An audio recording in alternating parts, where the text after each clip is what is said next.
Last Saturday's public rally at Uhuru Park by the Yes camp was meant to portray a show of might. The Prime Minister is on record saying that the proposed new constitution was a government project and that it would push it to the end. So we have no apologies to make that the government is pushing this, want this thing to be passed, as it were.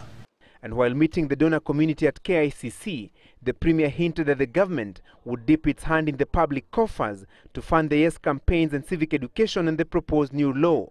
We have given an undertaking as a government that will deliver the constitution to this country. The churches have received dollars. They are not giving it for civic education.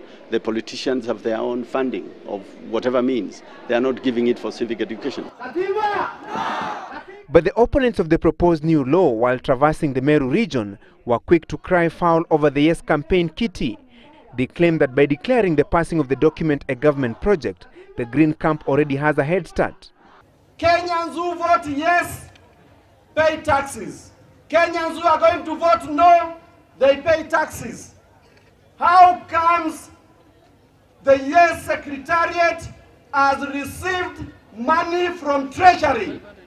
The donor community, during its meeting with the government team, supported the ongoing reforms, particularly the steps made in the search for a new constitution. But would they back the Yes team to use taxpayers' money to fund its campaigns?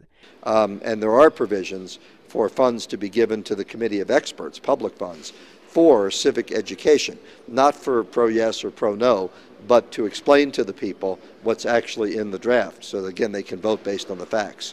The intensity of the Yes and No campaigns, particularly on the contentious issues in the proposed new law, will no doubt demand that both camps have the financial muscle to drive the village-to-village campaigns to woo voters ahead of the referendum. The showdown between the proponents and opponents of the proposed new constitution is not only on the contents of the document, but also on monetary issues. The No camp is convinced that if the government were to use the taxpayers' money, it would have an advantage selling the green agenda over the red card. Francis Gachuri, Citizen Live at 9 in Nairobi.